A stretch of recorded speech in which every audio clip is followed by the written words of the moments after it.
बाद कैसे करी कंप्रोमाइज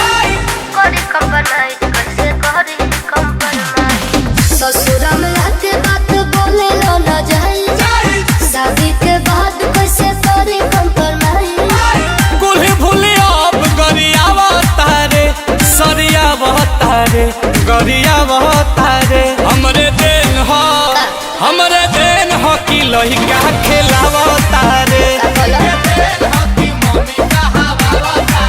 तो हमरे देन हो कि लहिका खेलावा तारे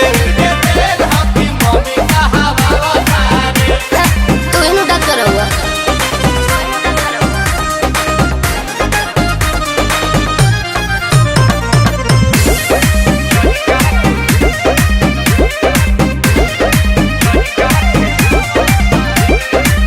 आज ले आज के ना साधल ह पैसा कैसे गवाइल तारा घरे सतैसा बारे बारे सुन बतिया रे तोर बतिया बड़ी जोड़ धड़केला छतिया